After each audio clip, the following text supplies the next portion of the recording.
Size है आपको 8.2 class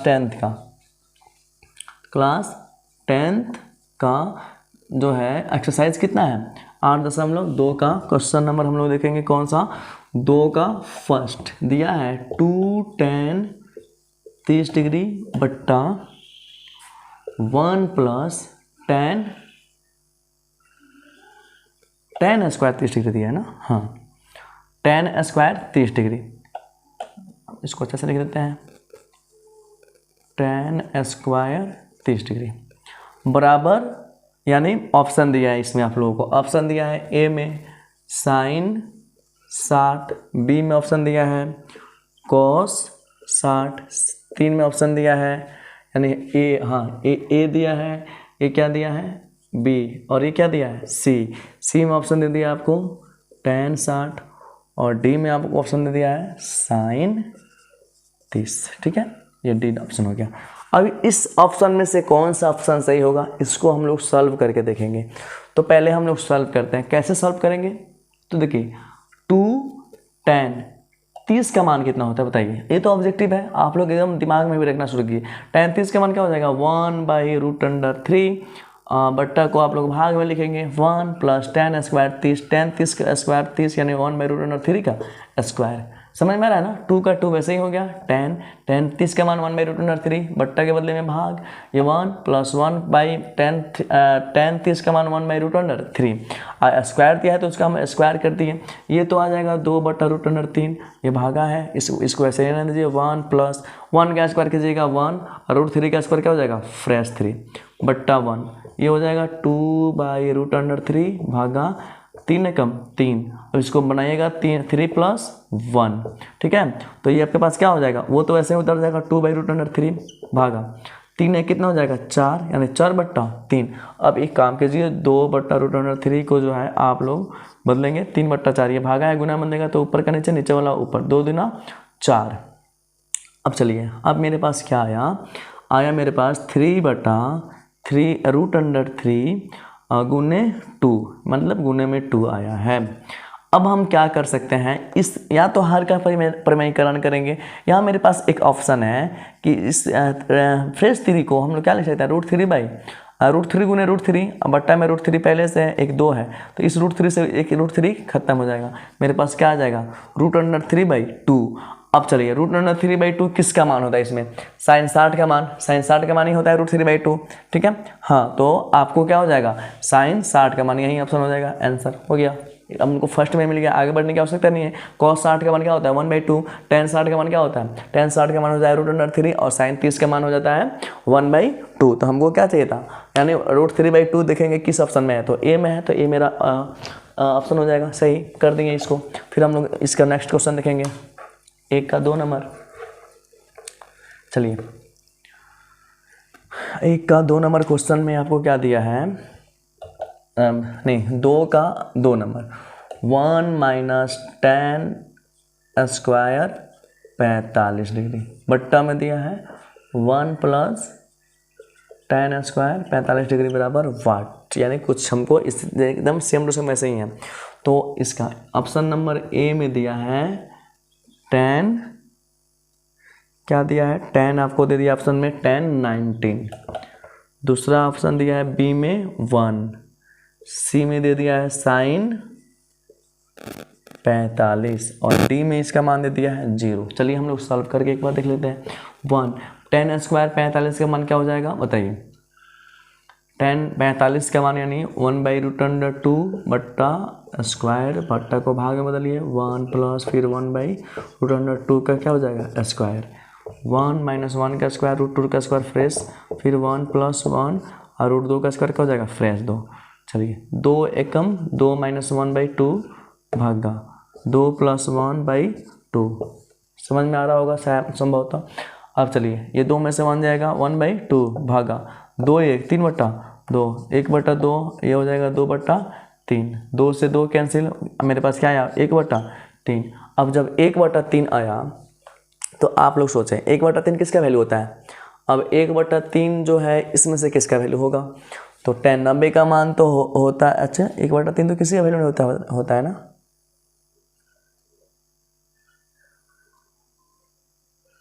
1/2 तो किसी का वैल्यू नहीं होता है। हम लोग कहीं पे मान को सही है, हाँ sin 45 का मान कितना होता है 1/√2 होता है। tan 90 का मान होता है नहीं 1 2 माइनस, ठीक तो है। अरे गलती मान, हम लोग मान ही गलती रख दिए ना, सॉरी। पूरा का पूरा क्वेश्चन ये जाएगा।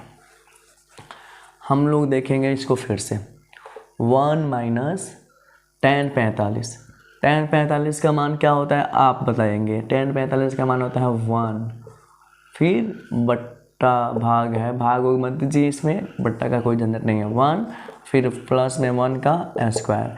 तो यहाँ पे देखिए 1 माइनस 1 का स्क्वायर 1 कीजिएगा तो 1 ही आएगा, और बट्टा में है 1 प्लस 1 तो 0 बट्टा क्या हो जाएगा 2, यानी 0/2 का मतलब क्या हुआ यानी 0।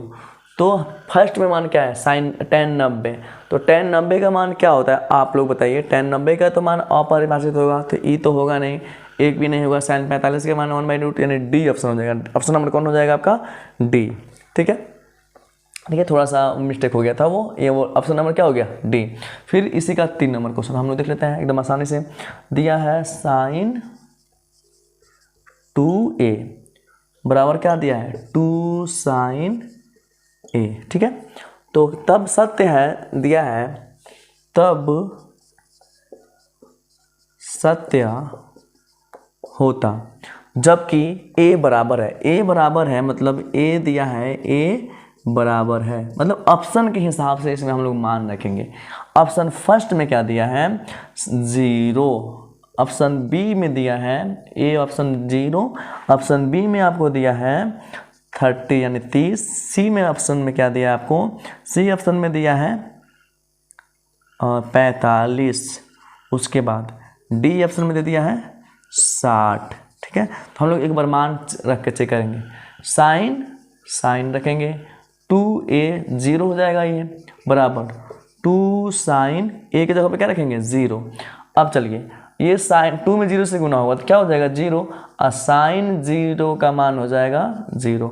2 sin 0 मतलब 2 वैसे रहने दीजिए, और साइन 0 का मान कितना होता है 0। अब बताइए साइन 0 का मान 0 बराबर क्या हो जाएगा 0, यानी ऑप्शन नंबर मेरा ए ही सही हो जाएगा, यही ऑप्शन क्या हो जाएगा सही, ठीक है। हो गया, यानी समझ में आ रहा होगा आपको। देखिए हमको ए के जगह पे बारी बारी से मान चेक करना था, तो ए पे अगर देखिए ए को ही हम लोग रखें तो दोनों बराबर आगे जा रहा है, दोनों 0 बराबर 0 आ जा रहा है, तो मेरा ऑप्शन ए ही सही हो जाएगा। अगर यहाँ पर सही नहीं आता तो हम लोग 30 को रख के देखते हैं, 45 को रख के देखते हैं, किसी न कहीं ना कहीं पे क्या होता है वो सही आता। तो हम लोग यहीं पे 0 पे ही दोनों समीकरण क्या हो रहा है इक्वल हो जा रहा है, तो ये यहीं पे क्या हो गया सही, इसको हम लोग कर दिए। फिर हम लोग 4 नंबर क्वेश्चन देखेंगे। 4 नंबर क्वेश्चन को इसी का 4 नंबर,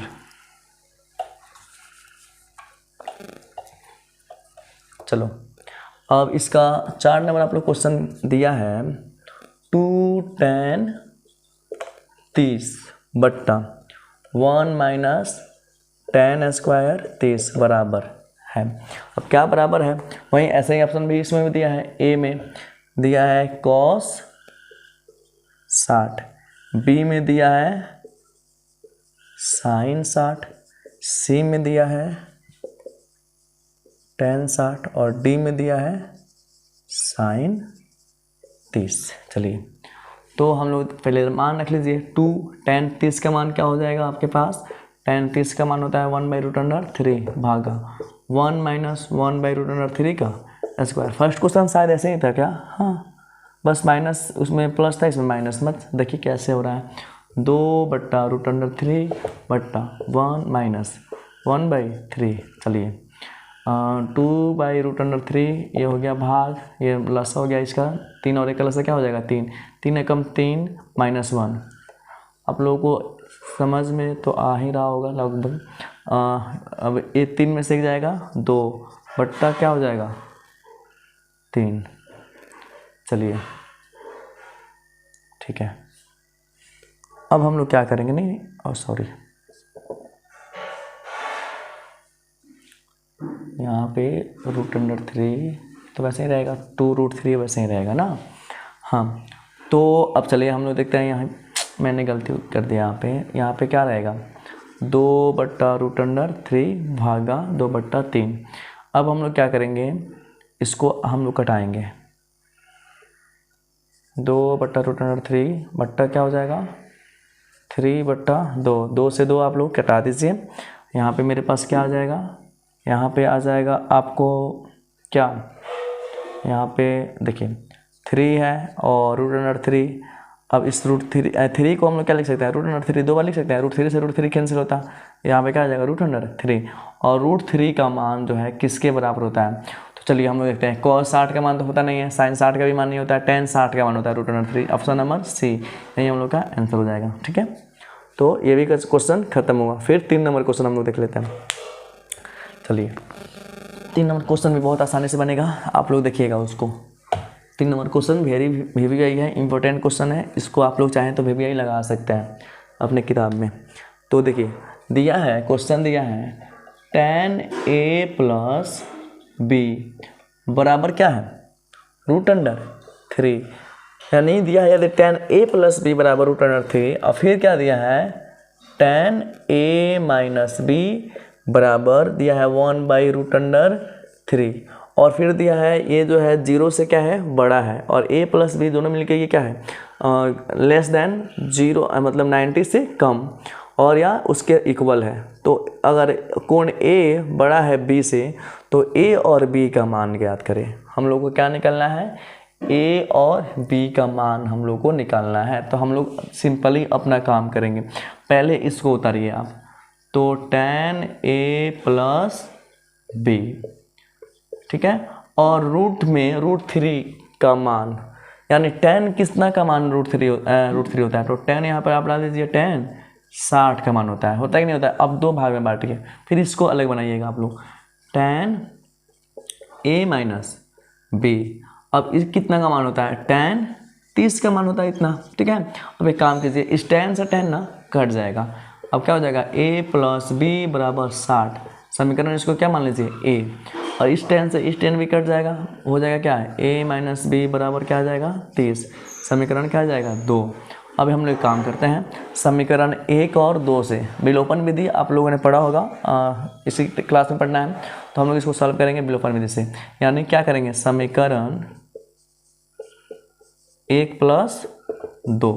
तो समीकरण 1 + 2 करेंगे तो A + B बराबर हो जाएगा 60, और A - B बराबर क्या हो जाएगा आपको 30। तो चलिए ये देखिए हम लोग जोड़ रहे हैं, तो ये तो 2A हो जाएगा, A प्लस में को माइनस में कट के कितना हो जाएगा 0, यानी खत्म हो जाएगा। बराबर ये कितना हो जाएगा 60 और 30 कितना हो जाएगा 90, तो 2 से कटाइएगा तो ये हो जाएगा 45, यानी A का मान क्या हो जाएगा 45 डिग्री। हमको B का मान निकालना है, तो B का मान किसी भी समीकरण रख लीजिए, तो रख लीजिए A का मान समीकरण 1 में ही रखिए। ठीक है, समीकरण 1 में रखने पर तो हम लोग A + B बराबर क्या है 60। तो A का मान आपके पास मिला है ना, तो A का मान क्या है आपके पास 45, और B का मान कुछ निकालना है हमको 60, ये हो गया। तो B बराबर हो गया 60 - 45, तो ये हो जाएगा 15, घटाएंगे तो कितना आ जाएगा 15 डिग्री आंसर, यानी B का मान कितना आ जाएगा 15। ठीक है, चलिए तो ये क्वेश्चन नंबर कितना था 3 नंबर क्वेश्चन था ये एक्सरसाइज का। चलिए फिर हम लोग देखते हैं क्वेश्चन नंबर कौन सा, अब 4 में सत्य असत्य बताना है। तो हम लोग देख लेते हैं उसको भी एक बार, वो बस 5 मिनट में ख़त्म हो जाएगा वो। चलिए इसको आप लोग चाहें तो स्क्रीनशॉट ले सकते हैं या बना सकते हैं आप लोग। ठीक है, तो मैं इसको मिटाने जा रहा हूँ। चलिए फिर हम लोग देखेंगे अब कौन सा क्वेश्चन देखना है हम लोग को, क्वेश्चन नंबर 4 का फर्स्ट यानी 1 नंबर, सत्य असत्य बताना है कारण से। दिया है sin A + B ये बराबर sin A और sin B होता है नहीं। देखिए sin A + B इक्वल दिया है sin A + sin B, ऐसा नहीं होता है। मतलब इस क्या बात सत्य है कि असत्य है, इसको हम लोग क्या बोलेंगे असत्य है। क्या है असत्य है। फिर दिया है 2 नंबर में, 2 नंबर में क्या दिया है, थीटा में वृद्धि होने के साथ साइन थीटा के मान में भी वृद्धि होता है। देखिए क्वेश्चन है थीटा, मतलब थीटा मान लीजिए कोई कोण है, थीटा में वृद्धि होने के साथ साइन थीटा के मान में भी वृद्धि होता है। तो देखिए आप ही लोग सोचिए, थीटा जैसे आप लोग जीरो का मान क्या हो, साइन का जीरो का मान देखिए, साइन जीरो का मान क्या होता है, जीरो। देखिए जैसे जैसे थीटा का मान बढ़ता है वैसे वैसे मान साइन 30 का मान क्या होता है, साइन 30 का मान हो जाएगा 1/2। देखिए 0 से 1/2, तो 0 से 1/2 बढ़ा है कि नहीं बढ़ा है। वैसे ही साइन 45 का मान देखिएगा, यानी जैसे जैसे थीटा का मान बढ़ रहा है यानी कोण का मान बढ़ रहा है वैसे वैसे इसका भी मान क्या होगा, बढ़ेगा। ये क्या होता है 1/√2। तो ये क्या बात है, ये बात जो है क्या है, सत्य है। ये बात क्या है, सत्य है। इसको सही लिखेंगे। फिर क्वेश्चन नंबर 3 नंबर में को रहा है क्या कि यदि थीटा में वृद्धि होने के साथ कॉस थीटा के मान में भी वृद्धि होती है। अब देखिए कॉस थीटा के मान में वृद्धि नहीं होता है, कॉस में आप लोग जस्ट उल्टा होता है। कॉस जीरो, जैसे कॉस जीरो का मान क्या होता है 1, और देखिए 1 उसके बाद फिर कॉस 30 का मान, कॉस 30 का मान क्या होता है √3/2। देखिए इससे ये क्या होता है, कम होते आ रहा है ना। देखिए 1 से बट्टा में चला आया यानी कम हो गया, तो ये क्या हो रहा है, लेकिन ये क्या कर रहा है, वृद्धि कर रहा है, लेकिन वृद्धि नहीं हो रही है, क्या हो रही है, कम हो रही है। तो इसको हम लोग क्या लिखेंगे, असत्य। फिर 4 नंबर कह रहा है थीटा के सभी मानों पर साइन थीटा बराबर कॉस थीटा होता है, नहीं। चलिए सभी मान पे नहीं होता है, साइन थीटा बराबर कॉस थीटा सभी मानों पे नहीं होता है। देखिए साइन थीटा और कॉस थीटा कब बराबर होता है, एक ही कंडीशन में, साइन 45 का मान और कॉस 45 का मान क्या होता है, सेम होता है। लेकिन अब आप एक बात बताइए, अब साइन 30 का मान और कॉस 30 का मान अलग अलग नहीं हो जाता है। जैसे साइन 0 का मान कितना होता है, आप ही मान रखिए इसको, साइन 0 का मान 0 और कॉस 0 का मान कितना होता है 1। 0 का मान रखिएगा 0 और कॉस 0 का मान क्या हो जाएगा, दोनों बराबर है। तो सभी के लिए बराबर नहीं है, एक ही जगह बराबर है। लेकिन क्वेश्चन में क्या कर रहा है कि सभी मानों पर, तो सभी मानों पर तो बराबर नहीं है, ये क्या हो जाएगा, असत्य। ये भी हो जाएगा